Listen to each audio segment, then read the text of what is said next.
আজকে আমি একটা জিনিস নিয়ে আলোচনা করবো যে কেন সেলসম্যান তার কর্মজীবনে হেরে যায়। চাকরি করতে এসেছি, চাকরি করব, নিজেকে সৃষ্টি করব এবং খুব তড়িৎ গতিকে নিজেকে একটা জায়গায় পৌঁছে দেব, কারণ আমি সেলসম্যান। কারণ একটা কথাই আছে, সেলসে যারা চাকরি করে তারা খুব তড়িৎ গতিতে উপরে উঠতে পারে, কিন্তু তারা ঝরে যায়। কেন ঝরে যায়? আমি সেই কারণেই আমি কয়েকটা জিনিস আলোকপাত করব, কেন মানুষ ঝরে যায়। যদি সেটা না করে, সে রয়ে যাবে, সৃষ্টি হবে নতুন ভবিষ্যৎ। Number one, we're not committed and devoted to work. যখন নিজের প্রতি নিজের প্রতিশ্রুতিবদ্ধ না থাকে, তার মধ্যে ডিভোশন যদি না থাকে কর্মের প্রতি, সৃষ্টির প্রতি, সে তো ঝরবেই। আমি কতটা কমিটেড, আমি সৃষ্টি করব, আমি গড়বো, আমি সেলস করব, আমি সেলস আনবো, আমি আমার কর্মের প্রতি নিবেদিত থাকব, সেটা যদি না করি আমি থাকবো কি করে? Commitment and devotion extremely important for any success. Number two, lack of proper attitude. আমাদের সবচেয়ে প্রথম কথা হচ্ছে মানসিকতা। আমার সঠিক মানসিকতা আছে কিনা। যদি সঠিক মানসিকতা যদি আমার না থাকে, তাহলে আমি সঠিক কর্মটা করবো কোত্থেকে? আমরা অনেক সময় বলি পজিটিভ অ্যাটিটিউড আর নেগেটিভ অ্যাটিটিউড। পজিটিভ অ্যাটিটিউড আপনাকে ত্বরান্বিত করবে, আর নেগেটিভ অ্যাটিটিউড আপনাকে ধ্বংস করবে। সো আমি যদি সেলসম্যান হই, আমার প্রথম অ্যাটিটিউড, প্রপার অ্যাটিটিউডে আমি মানুষের সাথে মিশতে পারি কিনা, তার সাথে বসতে পারি কিনা, তাকে প্রভাবিত করতে পারি কিনা, তাকে পছন্দ করি কিনা। আমি যদি আমার যার সাথে কর্ম করব সে হচ্ছে আমার কাস্টমার, এবং সেই কাস্টমারকে যদি পছন্দ না করি, সৃষ্টি হবে কোত্থেকে? আমি যদি সেলসে থাকি, আনাচে কানাচে, গ্রামে গঞ্জে আমাকে ছুটতে হবে। বিলাস বলে কিছু নেই আমার, কারণ আমি সৃষ্টিতে বিশ্বাস করি। Because I M A salesman, আমি সেলস করব। যদি সেই প্রপার অ্যাটিটিউডে না থাকে, তাহলে তো ঝরবেন, এটাই স্বাভাবিক। নাম্বার তিন, not focused in self development. সবচেয়ে বড় জিনিস হচ্ছে আমি চাকরি করার জন্য চাকরি করি না, আমি নিজেকে সৃষ্টি করার জন্য চাকরি করি। তাহলে আমাকে সৃষ্টি করতে হবে, আমাকে আগাতে হবে, আমার জানতে হবে, বুঝতে হবে, করতে হবে, এবং নিজেকে ধাপে ধাপে এগিয়ে নিয়ে যাব। কোথায় যাব, কোথায় পৌঁছবো, কিভাবে পৌঁছবো, সেই ফোকাসটা যদি না থাকে, আমার স্বপ্ন যদি না থাকে, আমার ভিশন যদি না থাকে, আমি সৃষ্টি হব কি করে? Number four, salesman not customer oriented. আমরা কার সাথে কাজ করি? ক্রেতার সঙ্গে। ক্রেতাকে একটা মানুষ, আর মানুষ কি? মানুষের মন আছে, একটা হৃদয় আছে। আমি সেলসম্যান, আমি কিন্তু ক্রেতাকে জয় করি না, আমি ক্রেতার মনটাকে জয় করি, আমি হৃদয়টাকে জয় করি, হৃদয়টাকে আলতো করে স্পর্শ করি। ক্রেতা বলে তুমি আসো। আমার নিজস্ব কোনো চাহিদা নেই, সব চাহিদাই কিন্তু আমার ক্রেতার। আমার ক্রেতা আছে, আমি আছি। সো আমাকে সবসময় রাখতে হবে আমি ক্রেতা ভিত্তিক একটা ব্যক্তিত্ব হব। And that's what is called customer oriented. আমরা যদি কাস্টমার ওরিয়েন্টেড না হতে পারি, তাহলে সেলসম্যান হতে পারবো না। 5 নম্বর, shallow knowledge about the profile of your prospect. আমি যদি আপচাপচা ধারণা নিয়ে যদি আমার ক্রেতার কাছে, আমার প্রসপেক্টের কাছে পৌঁছি যে কিনে নাই কিনবে, তার সম্বন্ধে জানলাম না, বুঝলাম না, আমি তার কাছে মোলাকাত করতে গেলাম, ফলাফল আসবে কোত্থেকে? আমি তার প্রোফাইল জানতে হবে। উনি কি বয়স্ক মানুষ নাকি মধ্যবয়সী, ছেলে না মেয়ে, শিক্ষিত না অশিক্ষিত, মুসলমান না হিন্দু না খ্রিস্টান, আমার প্রতিটা জিনিস তার সম্বন্ধে জানতে হবে। আমি সেইভাবে যদি জানতে পারি, তাহলে সেইভাবেই, সেই মোতাবেক আমি কিন্তু একটা প্রেজেন্টেশন দিতে পারবো। আমি যদি মুসলমান হয়, তাহলে হয়তো আমি তাকে সালাম দেব। ও যদি হিন্দু হয়, আমি হয়তো তাকে নমস্কার দেব। তার কালচারকে আমি সম্মান করব। সে প্রভাবিত হবে, বলবে আসুন আসুন, বসুন, আমি আপনাকে খুঁজছি। সো তার প্রোফাইল জেনে যেতে হবে। Lack of product knowledge.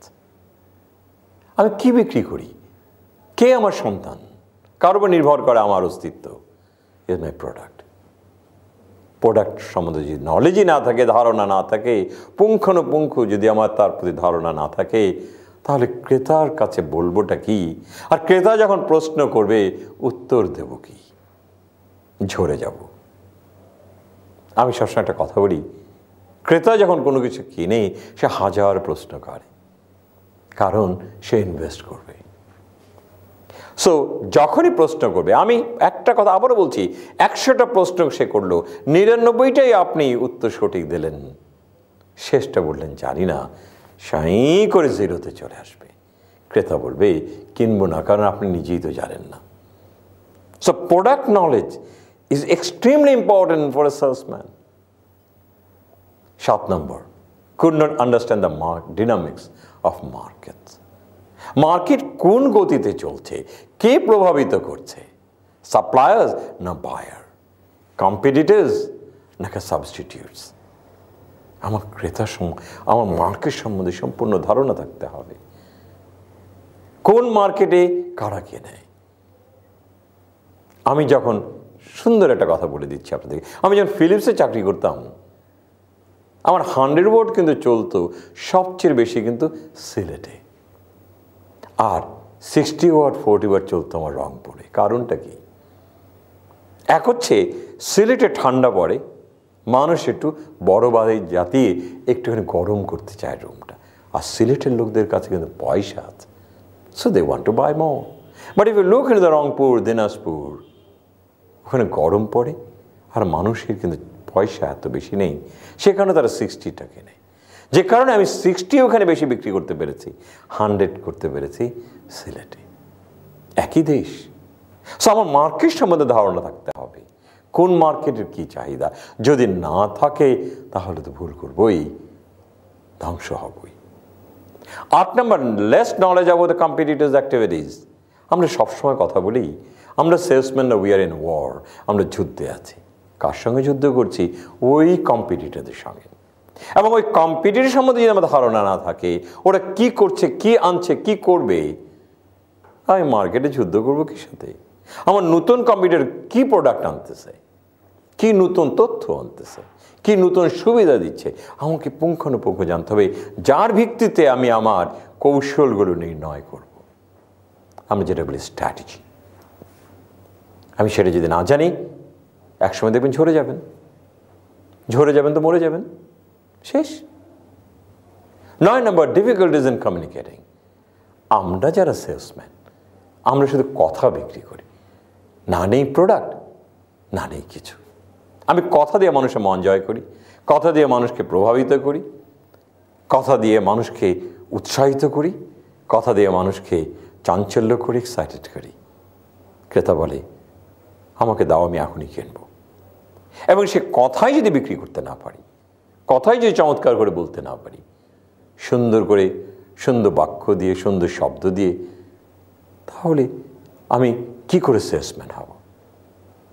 আমি যখন গ্রামে যাব, আমি গ্রামের কথা বলবো, যখন এই পশ মানুষের সঙ্গে কথা বলবো, তখন আমি তার সাথে পশ ব্যবহার করব। আমার কমিউনিকেশন শুধু মুখের ভাষা না, ইভেন আমার কাপড় চোপড়ও বলে দেবে আমি কি কমিউনিকেট করছি। Extremely important. আমি গ্রামে নিশ্চয়ই কখনো টাই পরে যাব না, কারণ ক্রেতা আসবে না, বলে বাপরে সাহেব এসছে। Remember this. Number 10, lack of precall planning. আমি সবসময় এটাকে সবচেয়ে বেশি গুরুত্ব দিই, পরেরটাও। আমি যার কাছে যাব, এটা যাওয়ার আগে আমাকে প্ল্যান করতে হবে, যেটাকে আমরা প্রিকল বলি। তার সাথে কি বলবো, কি দেখাবো, কি করব, কি ভূমিকা থাকবে, কি প্রেজেন্টেশন দেবে, এগুলি সব গুছিয়ে নিতে হবে। আমার আজও মনে আছে, একটা ছেলে আমার কাছে প্রেজেন্টেশন দিতে এসেছিলেন। জিজ্ঞেস করলাম, বাবা তোমার ক্যাটালগটা দেখাও। ব্যাগটা হাতিয়ে বললেন, স্যার ক্যাটালগ তো আনিনি। আমি কি সে এর পরেও কি আর ওই ছেলের কথা শুনেছি? আমি শুনিনি। বলেছি আজকে আসুন, আর কখনো তাকে এন্টারটেইন করিনি। কেন? সে গুছানো না। ওই গুছানো কাজটাই হবে প্রিকল প্ল্যানিং, যেন চাহিদা মাত্র দিতে পারেন, কোথাও যেন ভুলের কোনো চিহ্ন না থাকে। Very important. যদি প্রিকল প্ল্যানিং যদি ঠিকমতো করতে না পারেন, ক্রেতার কাছে যেয়ে হেরে যাবেন। Number 11, post call analysis. যখন এমন প্রেজেন্টেশন দিয়ে ক্রেতার কাছ থেকে বেরিয়ে আসলেন, এখন আপনাকে অ্যানালিসিস করতে হবে কোথায় ভালো করেছি আর কোথায় খারাপ করেছি, কোথায় ভুল করেছি। Strength and weakness, opportunity and threats, যেটা আমরা শর্ট অ্যানালিসিস বলি, সেটা করতে হবে। কেন? বিকজ আপনি বুঝতে চান আমি সঠিক করেছি কোথায়, ভুল করেছি কোথায়। যেটা সঠিক করেছি সেটা আবারও করব, আর যেটা ভুল করেছি কোশ্চিন কালেও করব না। Number 12, failure to ask buyer to buy. আমি ক্রেতার কাছে গেছি কেন? বিক্রি করার জন্য। একটা জিনিস মনে রাখবেন, ক্রেতা কিন্তু কেনার সময় যতই উৎসাহিত হোক না কেন, যখন বলবে স্যার এখন আপনাকে দেব, বলবে আর একটু চিন্তা করি। আপনার কাজ হচ্ছে, বিকজ আপনি যাই করছেন at the end of the day আপনাকে বিক্রি করতে হবে, চাইতে হবে, বলতে হবে স্যার ইনভয়েসটা করে ফেলি, অর্ডারটা করে ফেলি স্যার, আর বিলটা করে দেয়। এটা চাইতে হবে, ক্রেতাকে এক্সাইটেড করে যে শেষ প্রান্তে এসে বিক্রি করতে হবে। যদি বিক্রি করতে না পারলেন, সেলসম্যান হলেন কোথায়? সেলসম্যানের প্রথম শব্দটি হচ্ছে সেলস, পরবর্তীতে হচ্ছে ম্যান। ওই প্রথমটাকে যতক্ষণ পর্যন্ত আহরণ করতে পারবেন না, সেল করতে পারবেন না, সেলসম্যান তার হবেন না। তো আমি এই 12টা পয়েন্ট দিয়ে বুঝিয়ে দিতে চাই। এই 12টা পয়েন্টকে একটু খেয়াল করবেন, মনে রাখবেন, এবং দেখবেন জীবনে আর কখনো হারবেন না।